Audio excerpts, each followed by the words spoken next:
Boa noite a todos. Estão dando continuidade ao estudo da Revista Espírita. Hoje nós vamos ver o terceiro trimestre de 1859. Sempre destacando que estamos trazendo poucos artigos em relação ao total que tem em cada trimestre. Hoje nós vamos conversar um pouquinho sobre 4 artigos, sendo que nesse trimestre tem 22 artigos. Então, quem puder, é interessante baixar essa revista espírita no seu computador, no seu notebook, no seu celular, e acompanhando, lendo os outros artigos, que são muito instrutivos. Então, é muito importante fazer isso. Então, vamos iniciar. Como sempre iniciamos, nós vamos começar pelos artigos utilizados nas obras básicas. Então, um artigo publicado em agosto de 1859, chamado Mobiliário de Além-Túmulo, Kardec utilizou esse artigo no Livro dos Médiuns, segunda parte, capítulo 7º, da bicorporeidade e da transfiguração, no item Aparições de Espíritos de Pessoas Vivas. Como também utilizou o mesmo artigo no capítulo 8º do Livro dos Médiuns, segunda parte, Laboratório do Mundo Invisível. O artigo Pneumatografia ou Escrita Direta, que foi publicado na Revista Espírita de agosto de 1859, Kardec utilizou no Livro dos Médiuns, segunda parte, capítulo 13º, Pneumatografia ou Escrita Direta. E também pneumatofonia, no item Escrita Direta. O artigo Procedimento para afastar os maus espíritos, que foi publicado na Revista Espírita em setembro de 1859, Kardec incluiu no Livro dos Médiuns, segunda parte, capítulo 24º, Identidade dos Espíritos, no item Como distinguir os espíritos bons e maus. Então, o primeiro artigo que nós vamos ver foi o lançamento pelo Kardec. A gente vai percebendo como que Allan Kardec trabalhava de uma forma muito forte. Eu comecei, já falei para vocês na semana passada, a dar uma olhada assim, na comparação do Livro dos Espíritos inicial com o Livro dos Espíritos, a segunda edição, que modificou para 1019 perguntas, mas não foi que ele incluiu 500 perguntas, ele modificou inteirinho o Livro dos Espíritos, colocando novos capítulos, dividindo em 4 livros. Então, era um trabalho constante e forte de Kardec. Então, ele lança esse livro, O que é o Espiritismo. Então, esse livro foi lançado em julho de 1859. Então, na Revista Espírita, ele vai falar o seguinte: as pessoas que não têm do Espiritismo, senão um conhecimento superficial, são naturalmente levadas a fazer certas perguntas que um estudo completo dar-lhes-ia solução. Mas o tempo e, frequentemente, a vontade lhes faltam para se entregarem a observações continuadas.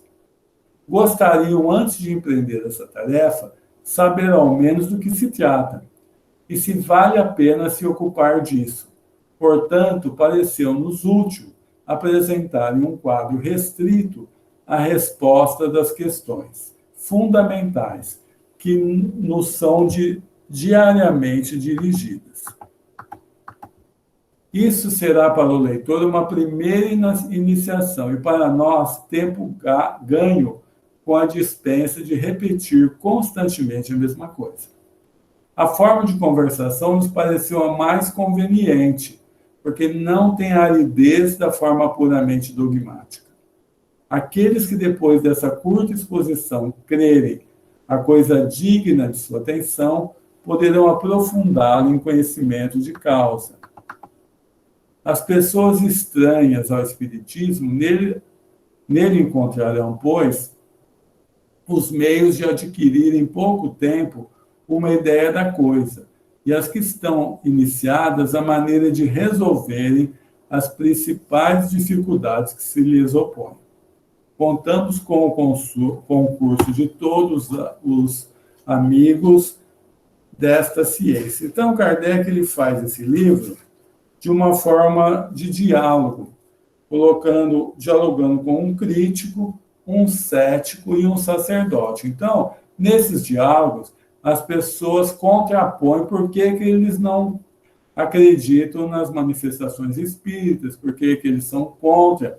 E Kardec vai respondendo pergunta por pergunta, de uma forma muito didática, trazendo o conhecimento espírita. E, por fim, ele vai falar de noções elementares de espiritismo e solução de alguns problemas por meio da doutrina espírita.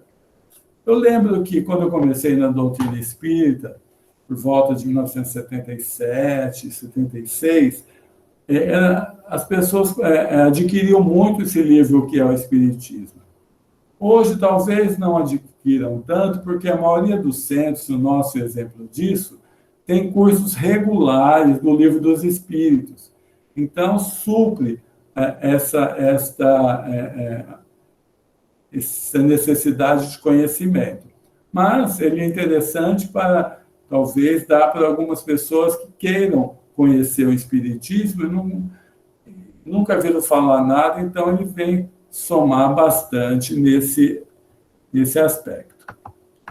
E nós vamos tratar agora, também, Kardec, nesse trimestre, em julho e agosto de 1859, ele vai lançar o Boletim da Sociedade Parisiense de Estudos Espíritas. Então, ele faz uma nota falando o seguinte: a partir de hoje, publicamos, como havíamos anunciado, o Boletim dos Trabalhos da Sociedade. Então, ele anunciou em julho, isso daí ele publicou em agosto.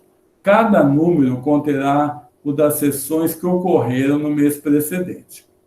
Esses boletins não conterão senão um resumo sucinto dos trabalhos e das atas de cada sessão, quanto às comunicações mesmas que nelas são obtidas, assim como as de origem estrangeira, da qual foi feita a leitura. Sempre as publicamos integralmente. Quer dizer, quando Kardec percebe que é muito interessante, ele leva para a Revista Espírita. Mas, de toda forma, ele ia colocar não só as comunicações, mas ali a gente vai ver, por exemplo, como que eles faziam a seleção daqueles que podiam ou não participar de reuniões de pesquisa. Então, é muito importante essa leitura, principalmente para os dirigentes de casas espíritas, para perceberem o esforço que Kardec fazia para que as coisas corressem bem. Então, todas as vezes que ela ofereça um lado útil e instrutivo, os sócios que não residem em Paris e os membros correspondentes poderão, assim, seguir os trabalhos da sociedade. Esses boletins são até hoje muito instrutivos, principalmente aos dirigentes das casas espíritas, observando como Kardec agia e resolvia os problemas que apareciam. Esses boletins foram publicados durante 2 a 3 anos.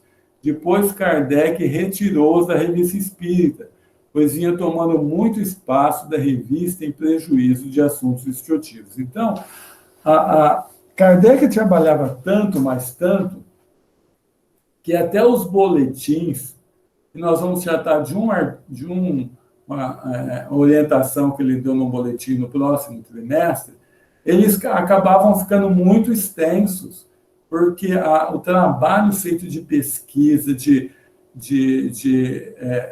buscas de entendimentos novos era muito grande. Então, por mais que Kardec resumisse, ele realmente tomava uma parte muito grande da Revista Espírita. Então, chegou uma hora que Kardec resolveu tirar, porque ele queria mais espaço para colocar aquelas comunicações mais instrutivas. Mas ele é muito interessante para todos aqueles que têm pegaram esta missão de conduzir uma casa espírita. E agora nós vamos tratar de um artigo publicado em julho de 1859, que trata-se do discurso de encerramento do ano social 1858-1859 da Sociedade Parisiense de Estudos Espíritas. Então, nós, como a gente estava tratando um ano antes, nós vimos a criação da primeira casa espírita, que foi justamente a Sociedade Parisiense de Estudos Espíritas. Até nós colocamos, né, que a primeira vez que colocou-se o nome Centro, e depois, até hoje, é utilizado esse nome nas casas espíritas. Então, ao completar um ano, né, Kardec fez um discurso. Então, foi colocado aqui.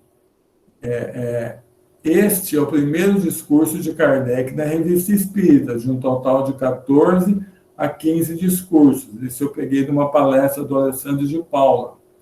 Ele foi feito após um ano na Sociedade Parisiense. Traz muitas orientações doutrinárias para quem dirige uma casa espírita. Comenta que no início eram reuniões íntimas na sua casa. O trabalho cresceu e foi preciso criar a Sociedade Espírita. Kardec, nesse mês que ele estava completando um ano de Sociedade Espírita, queria deixar a presidência da sociedade, em virtude da multiplicidade dos trabalhos que aumentavam todos os dias, e eram muito mesmo. E não absorveriam menos de 10 anos. Ele já previa isso, porque ele desencarnou realmente 10 anos após essa publicação, esse discurso. Mas ele foi reeleito por unanimidade e permaneceu presidente até a sua desencarnação. Ressaltou o zelo que tomavam para a admissão a certas reuniões de estudos e pesquisas, pois a presença de pessoas ainda não iniciadas e cujas simpatias não estão asseguradas poderiam entravar. Então, hoje os centros assim que trabalham de uma forma mais criteriosa, logicamente, na reunião de atendimento fraterno, nas reuniões de palestras, de estudos, nas reuniões principalmente de trabalhos assistenciais, né?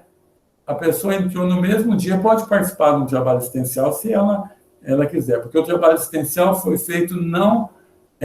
as pessoas acham que vão ajudar os outros, mas o mais ajudado é quem está participando. Então, o melhor jeito de nós que a pessoa fique numa casa espírita, ela começar a trabalhar.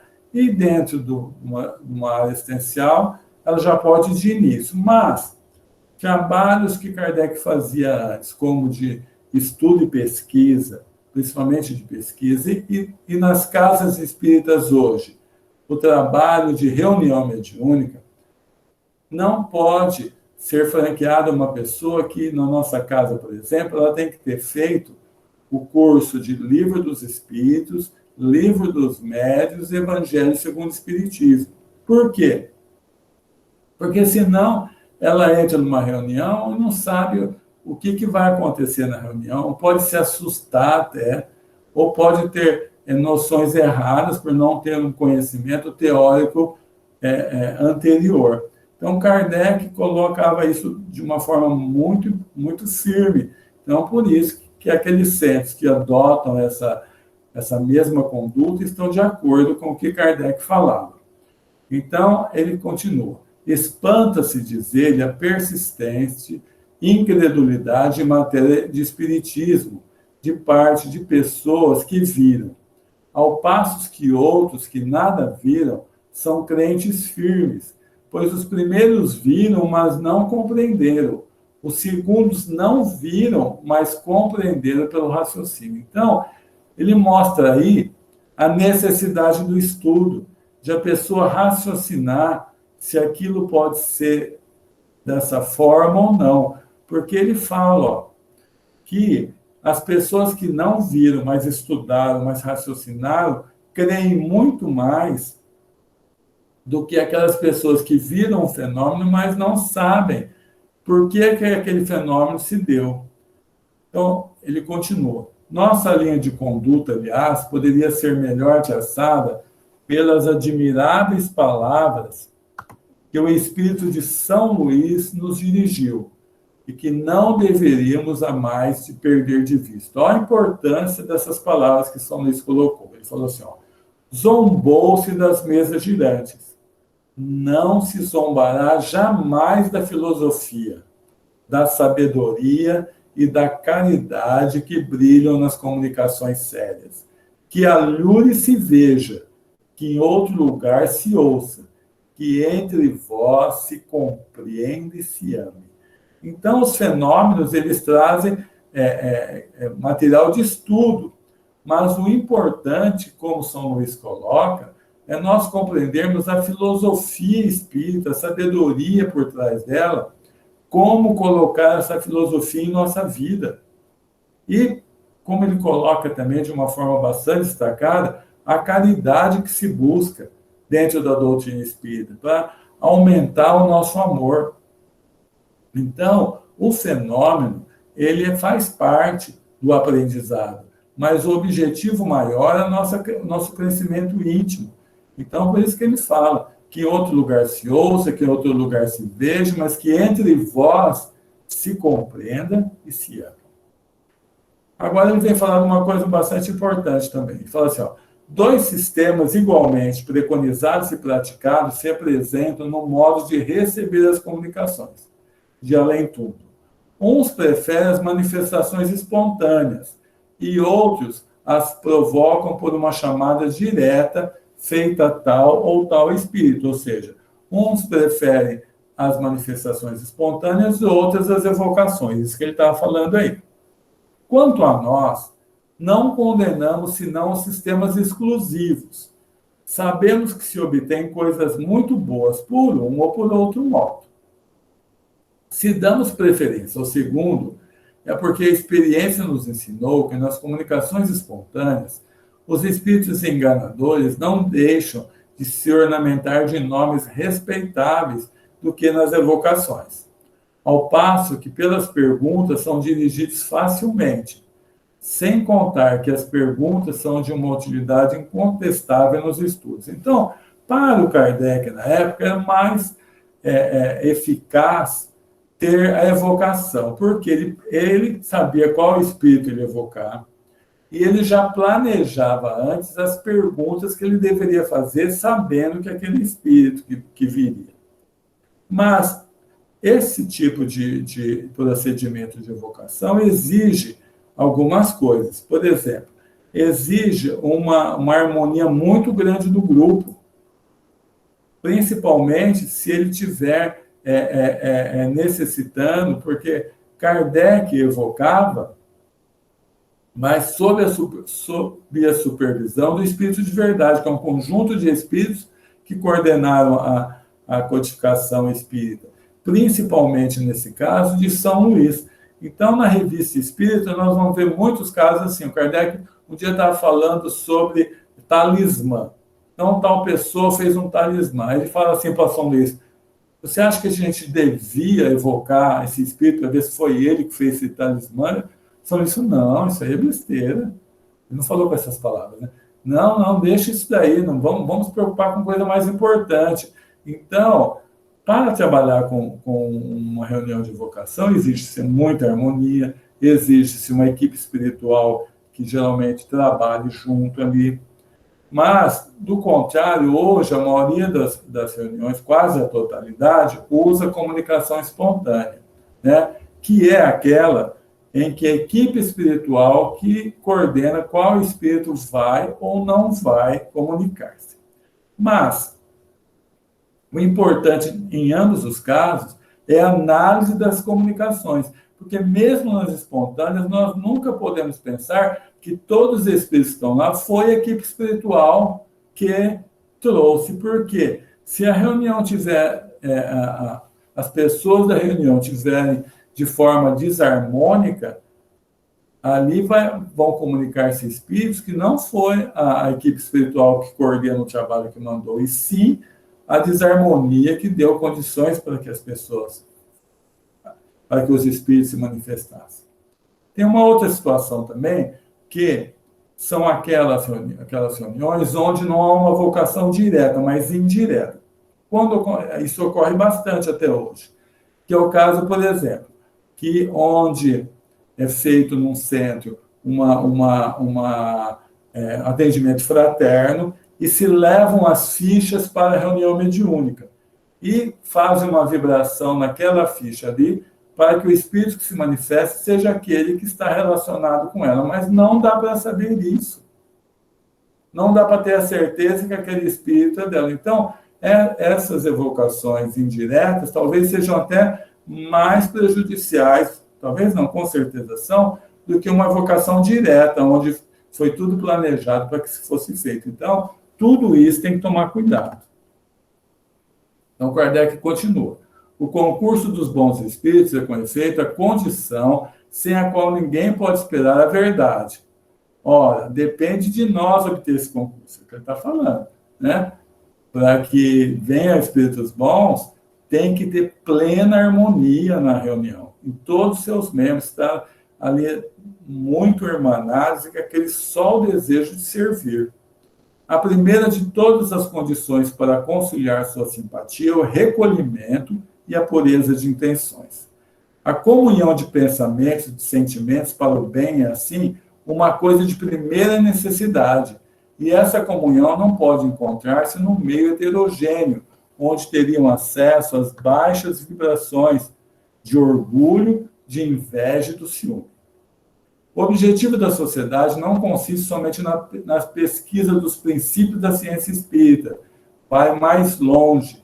Ela estuda também suas consequências morais, porque aí está a verdadeira utilidade. Ou seja, nas comunicações, observa-se por que aquele espírito está passando por aquilo ali, o que aconteceu com ele, e busca-se por trás disso qual a consequência moral que pode tirar-se daquela comunicação. Isso é o mais importante, principalmente daqueles que estão participando da reunião mediúnica.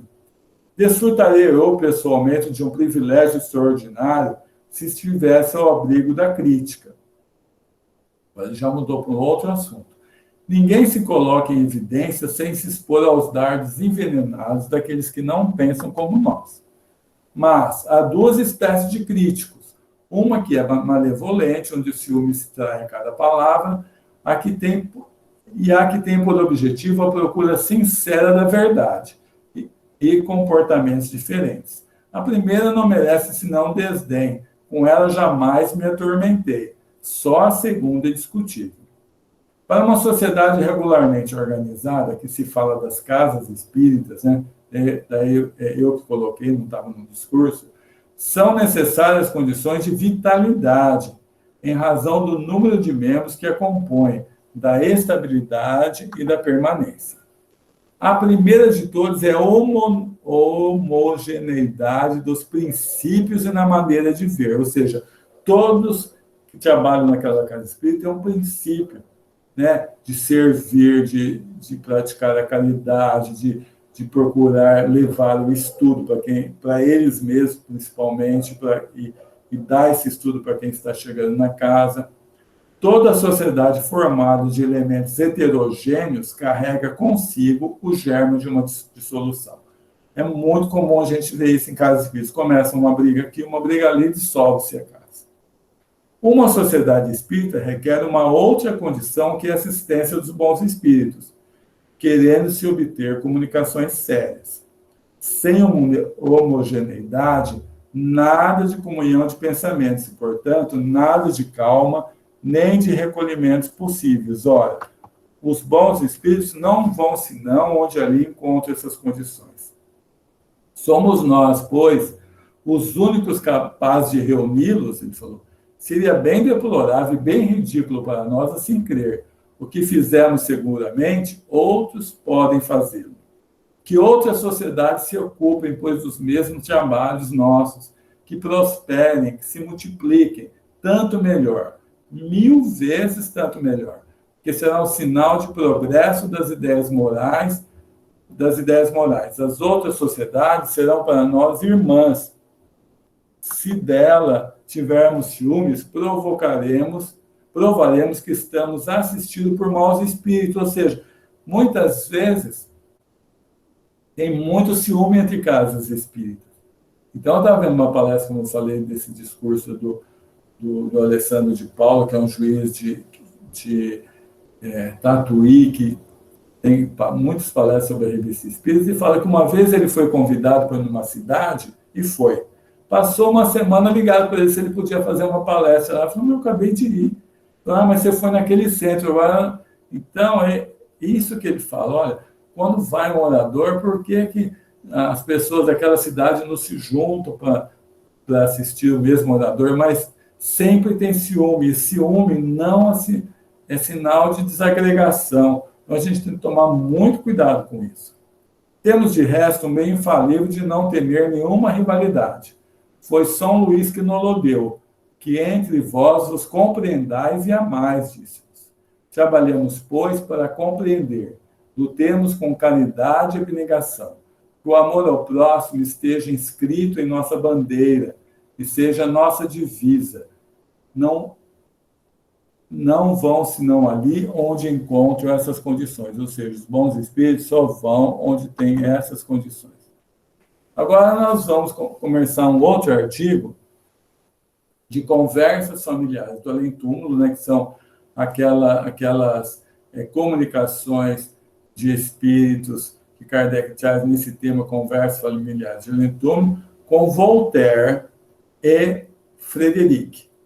Então, quem foi Voltaire? François-Marie Arouet, mais conhecido pelo pseudônimo de Voltaire, que nasceu em Paris em 1694 e morreu em 1778, foi conhecido pela sua perspicácia e espirituosidade na defesa das liberdades civis. Então, até anotei aqui, uma das frases mais conhecidas dele é a seguinte: posso não concordar com uma única palavra de que dizes, mas defenderei até a morte o teu direito de dizê-la. Então, vamos voltar. Conhecido pela sua perspicácia e espiritualidade na defesa das liberdades civis, inclusive liberdade religiosa e livre comércio. É uma dentre muitas figuras do iluminismo, cujas obras e ideias influenciaram pensadores importantes, tanto na Revolução Francesa quanto na Revolução Americana. Escritor prolífico, Voltaire produziu cerca de 70 obras em quase todas as formas literárias. Foi um defensor aberto da reforma social, apesar das rígidas leis de censura e severas punições para quem as quebrasse. Um polemista satírico, ele frequentemente usou suas obras para criticar a Igreja Católica e as instituições francesas do seu tempo. Ficou conhecido por dirigir duras críticas aos reis absolutistas e aos privilégios do clero e da nobreza. Por dizer o que pensava, foi preso 2 vezes. Aí tem a imagem de Voltaire. E Frederic. Quem foi Frederic? Frederic foi Frederico II, em alemão Frederic, né, que viveu de 1712 a 1786. Governou o Reino da Prússia, depois se tornou Alemanha, né, de 1740 a 1786, um período, o reinado mais longo de qualquer rei dessa família Hohenlohe. Ele governou durante 46 anos. Suas realizações mais significativas durante seu reinado incluíram suas vitórias militares, sua reorganização dos exércitos prussianos, seu patrocínio das artes e do iluminismo, seu sucesso final na Guerra dos 7 Anos contra as principais potências europeias da época. O rei Frederico II foi fortemente influenciado pelos ensinamentos de Voltaire, a quem convidou em 1750 para viver no seu palácio.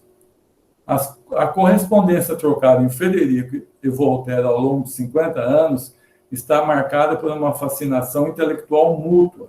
Pessoalmente, contudo, a sua amizade era muitas vezes conflituosa, uma vez que Voltaire condenava o militarismo de Frederico. Uma vez, Frederico chegou a prender numa prisão domiciliar, Voltaire um tempo lá na Alemanha. Então, tem aí a figura de Frederic.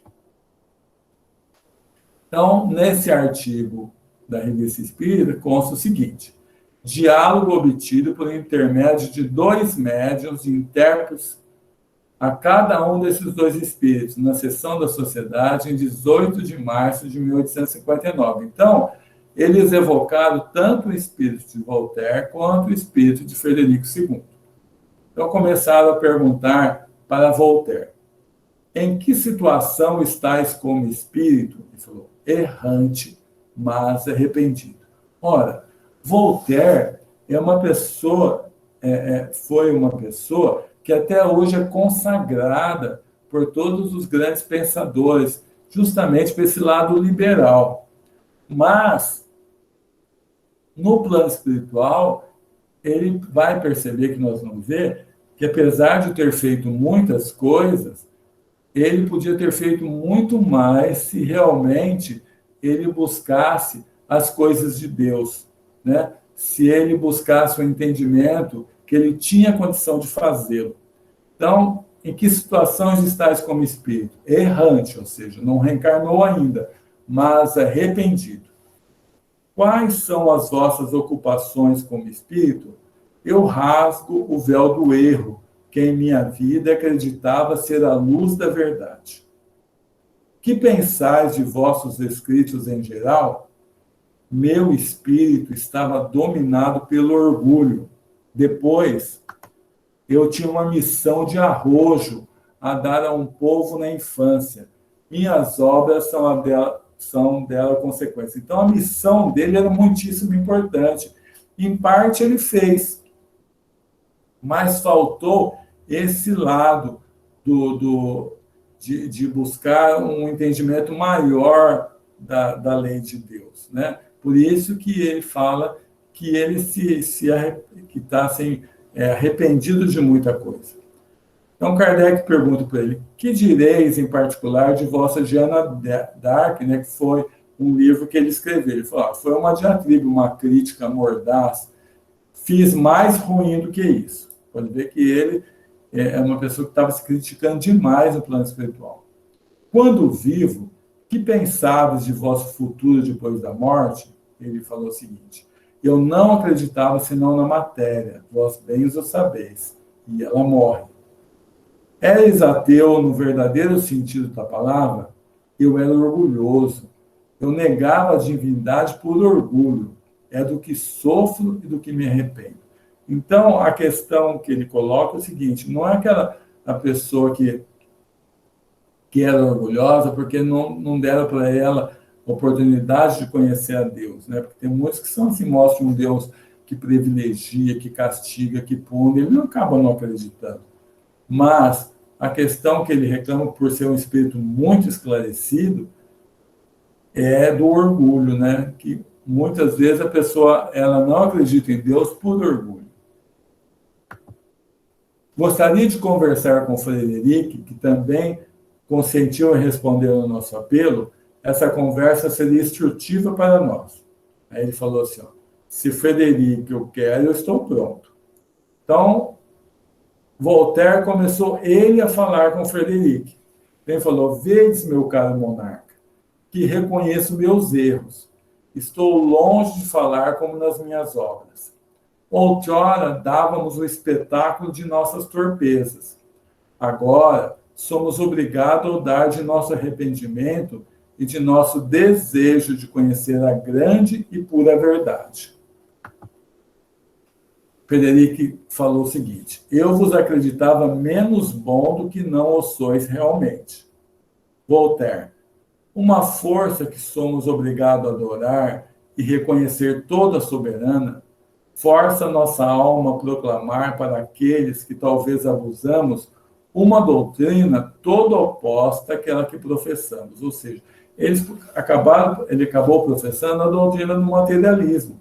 Então, se tinha uma parte que era da liberdade, do crescimento, do iluminismo, que foi boa, a outra parte, que era que a vida acabava na morte, atrapalhou a essência da missão de Voltaire. Então, Frederic falou, é verdade, meu caro Arouet, que era o primeiro nome dele, mas não finjamos mais, os véus caíram. Voltaire, deixamos tantos desastres atrás de nós que nos seríamos necessárias muitas lágrimas para deles obter o perdão e nos absorver. Então, por exemplo, a Revolução Francesa seguiu muito dos ensinamentos de Voltaire. O quanto ela podia ter sido menos aguda, como foi, com um monte de pessoas guilhotinadas, se ele tivesse, mesmo com o iluminismo, partido por uma confiança em Deus, se o orgulho não tivesse obscurecido esta condição que ele, por ser um espírito esclarecido, tinha como fazer. Não saberíamos muito nos unir para fazer esquecer e reparar os males que causamos. Aí Frederic fala o seguinte: confessemos também que os séculos que admiramos foi pobre em julgamento, né? Foi bem lá para trás, e que é preciso pouca coisa para deslumbrar os homens, nada mais que um pouco de audácia. Voltaire fala, por que não fizemos tanta fama em nosso século? Aí Frederico falou para ele, foi essa fama que, caindo de repente num completo silêncio, nos lançou de novo na reflexão amarga, quase no arrependimento. Eu choro a minha vida, mas sinto falta de não ser mais Frederic, e tu de não seres mais o senhor de Voltaire. Ele falou, falai por vós, majestade. Por quê? Se Voltaire já tinha se libertado do personagem que ele foi, e ele já tinha consciência de que tinha que empreender novas obras, Frederico ainda, mesmo arrependido de muitas coisas que tinha feito, não conseguia tirar de si que foi rei durante tantos anos que ele foi. Aí Frederico falou, sim, eu sofro, mas não repitais mais. Voltaire, mas abdicais, pois, mais tarde fareis como eu. Aí Frederico, eu não posso. Pedis-me para ser vosso guia, eu serei ainda. Tratarei somente de não vos perder no futuro. Se podeis compreender, procurai aqui o que vos possa ser útil. Não são mais altezas que vos interrogam, mas espíritos que procurem e acham a verdade com a ajuda de Deus. Frederic, tornai-me, pois, pela mão, traçai-me uma linha de conduta, esperemo-la, mas isso será por vós. Por isso estou perturbado, e eis que dura um século. Ou seja, ele tinha muita dificuldade de deixar o rei para trás. Aí Voltaire continuou, deixar-me ainda a inveja de ter orgulho de ser melhor que vós, isso não é generoso. Olha como que Voltaire ele tem esse lado de humor. Né? Falou, olha, você está me falando que eu sou melhor que você, mas isso não é generosidade, porque você está falando que vai ter inveja de mim só para ativar meu orgulho. Tornai-vos bom e humilde, para que eu mesma seja humilde. Olha que Voltaire já estava bem mais...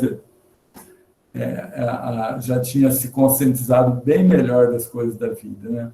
Frederico falou assim, sim, mas a marca que a minha qualidade de majestade me deixou no coração impede-me de me humilhar como tu.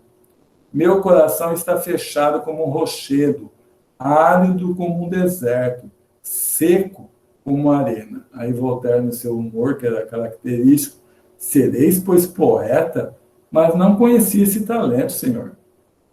Frederico, já mais duro, né? Tu finges, tu. Não peço a Deus senão uma coisa, o esquecimento do passado, uma encarnação de prova e de trabalho. Voltaire, é melhor unir-me também a vós, mas sinto que esperarei por muito tempo minha remissão e meu perdão. Aí Frederico falou, bem, meu amigo, peçamos, pois, juntos uma vez. Aí Voltaire, eu faço sempre, desde que Deus se dignou levantar para mim o véu da carne. Aí ele pergunta sobre Kardec, aquelas pessoas que estavam naquela reunião, os espíritos que estavam ali. Que pensais desses homens que nos chamam aqui? Voltaire falou, eles podem nos julgar, e nós não podemos senão nos humilharmos com eles. Frederico, eles me incomodam, seus pensamentos são muito diferentes. Aí ele se afastou, né? Kardec pergunta para Frederico, quem pensar do Espiritismo? Ele fala, se afastou, não, por enquanto ele estava ali junto ainda. Ele responde, são mais sábios que nós. Não viveis um século depois de nós? Embora no céu, desde esse tempo, não fazemos apenas senão entrar. Ou seja, ele falou, vocês já estão bem mais adiantados que nós. Está certo que vocês, um século depois de nós, já têm um século de progresso, né? Nós os agradecemos por consentir e servir ao nosso chamado, assim como nosso amigo Voltaire. Aí o Voltaire falou assim, ó, viremos quando quiser, já Frederico, não me evoqueis frequentemente, não sou simpático. Por que não sois simpáticos? Eu desprezo e me sinto desprezível, ou seja, ele estava com a culpa ainda. Enquanto a pessoa está com a culpa, ela não progride. Então a gente tem que deixar as culpas para trás para começar, porque a culpa ela nos prende no passado, igual com ele, não nos deixa viver o presente, ainda ficamos com medo que Deus vai nos castigar no futuro. Mas nós não percebemos que estamos igual ao Frederico, se judiando, se maltratando. Isso não leva a nada. Depois eles evocaram somente Voltaire na semana seguinte. Que pensais de Frederico agora que não está mais aí? Ele falou assim, ele raciocina muito bem, mas não quis se explicar. Ele despreza. Esse desprezo que tem por todo mundo impede-o de consagrar-se, temeroso de não ser compreendido. Pois bem, tereis a bondade de supri-lo e dizer-nos o que ele entendia por essas palavras? Eu desprezo e me sinto desprezível? Voltaire falou, sim. Ele sente-se fraco e corrompido como todos nós, e compreende talvez mais do que nós ainda, tendo mais abusado que outros dos dons de Deus. Como julgais como monarca hábil? Julgai o homem honesto? Olha a resposta de Voltaire. Não se pode perguntar isso. Não conheceis suas ações? Então, por que ele ia falar mal do outro, né? Ele falou, não se pode perguntar isso. Não poderia dar-nos uma ideia mais precisa que não fizesse de vossa ocupação como espírito? Ele falou, não. Em todo instante de minha vida, descubro um novo ponto de vista do bem, de ato de praticá-lo, ou antes de aprender a praticá-lo. Quando se teve uma existência igual à minha, há muitos preconceitos a combater, muitos pensamentos a repelir ou a mudar, completamente antes de chegar à verdade. Então, Voltaire já estava naquela fase de implementar mudanças. Então, ele fala, toda vez que eu descubro um novo ponto de vista do bem, ele implanta. Olha, se a gente conseguisse fazer isso, né? Se a gente, todo o ensinamento da doutrina espírita, se nós conseguirmos jogá-lo no nosso dia a dia, como seríamos felizes.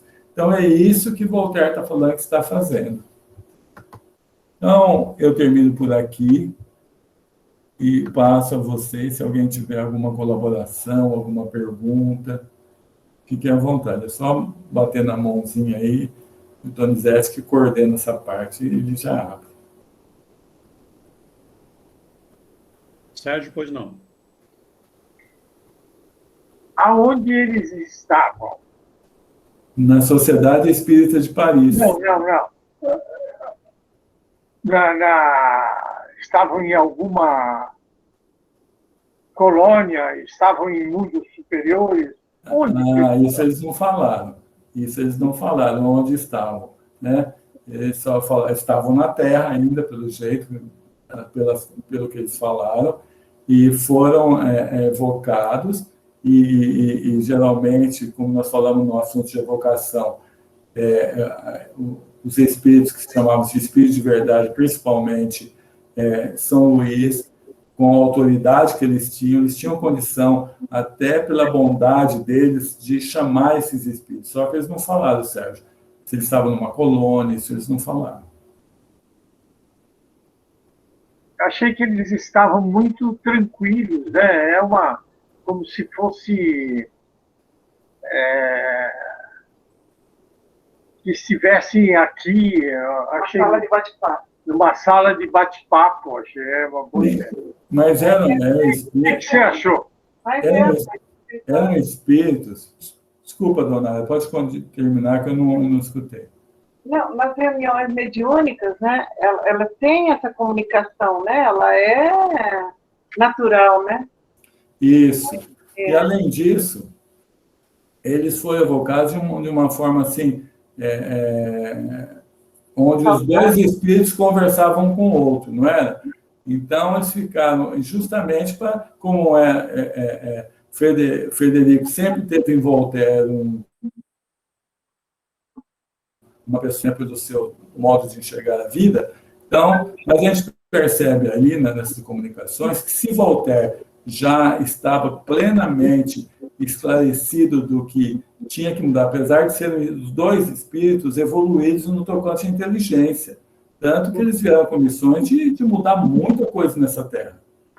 Voltaire mudou, e bastante. E também Frederico, só que ele podia ter feito muito mais se ele não tivesse se perdido, né? Ficasse somente nessa parte da materialidade. Né? Ok, obrigado. Obrigado a você. Cida, pois não. Mas só de pensar, né, que esse filósofo foi um precursor do iluminismo, né? E ele era um idealista aí, né, do Estado laico, né? Ele foi um dos primeiros, né? Um dos primatas a defender o Estado laico. Eu acredito que já era um grande passo, né? Mas eu acredito que ele queria bem, né?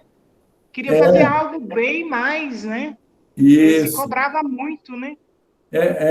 Assim, mal comparando, é a mesma coisa que Kardec viesse e fizesse a parte da doutrina espírita só na parte científica e ficasse para trás a parte filosófica e da religião. Então, aquela parte científica ia ajudar, né? Mas ficaria para trás uma parte muito importante que graças a Deus, Kardec, em toda a sua missão, ele acabou fazendo.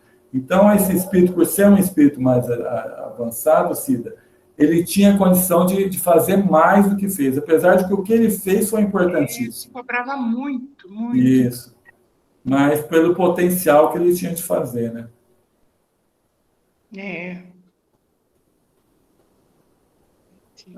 Obrigada, Edson. Obrigado a você, Cida. Emanuel, pois não. Deles, né?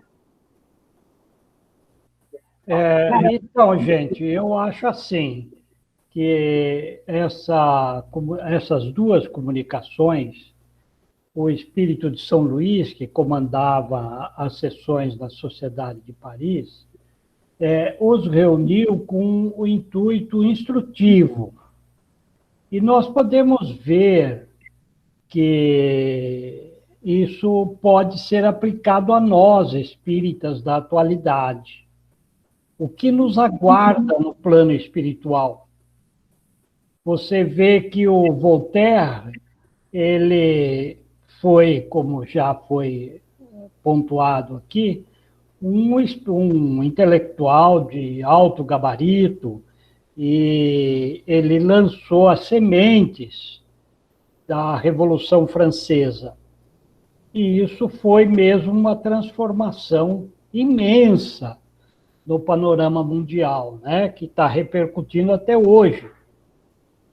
Então, ele cumpriu um papel, só que ele era agnóstico e ele combatia com acidez e com muita garra a Igreja Católica, os costumes católicos, a religião em si, né? E ele se arrepende profundamente dessa atividade intelectual dele no que diz respeito à negativa da existência de Deus, à imortalidade da alma e ao progresso permanente do ser criado por Deus, né? Já o Frederic, ele está vivendo uma situação bastante difícil no plano espiritual. Ele foi monarca durante 46 anos e está difícil para ele admitir que ele não é mais monarca, que ele tem que obedecer, que ele não manda mais em ninguém, etc. Então, a situação do Frederic no plano espiritual é muito mais sofrida do que a de Voltaire, né? Então, eu me colocando no lugar dos dois, eu me pergunto, meu Deus, o que eu tenho feito do conhecimento que eu adquiri nascendo num lar espírita, me criando na mocidade, na infância espírita, depois na mocidade espírita, sempre estudando a doutrina espírita. Eu fiz o que eu deveria ter feito? Muitas vezes eu me pergunto sobre isso. E creio que quando eu desencarnar, espero que não demore muito, eu vou estar numa situação bastante semelhante à do Voltaire, né? Então, eu acho que é nesse sentido que Kardec fez inserir essas duas comunicações na Revista Espírita. Essa utilidade da comunicação. Muito obrigado, Júnior. Obrigado pela ajuda. Acho que importante também é nós pensarmos no desapego. Porque errar ou não cumprir todos os nossos compromissos na reencarnação é de todos nós. Ninguém vai sair daqui tendo completado todas as tarefas, todas as obrigações, não ter errado de maneira alguma. Mas na medida que nós nos desapegamos das coisas terrenas, foi o problema do rei aí, do Frederic, se sentindo rei ainda. Então, nós temos que deixar para trás as coisas da terra e seguirmos adiante humildemente. Eu acho que, se for assim, a gente já se garante um pouquinho uma melhor situação no plano espiritual. Um outro detalhe também que eu queria lembrar, quando Kardec fala das sociedades espíritas, os grupos espíritas da época de Kardec eram essencialmente sobre mediunidade. E hoje os centros espíritas têm uma amplitude de funções, de atividades muito maior, né? Mas na época, essencialmente, eram reuniões mediúnicas.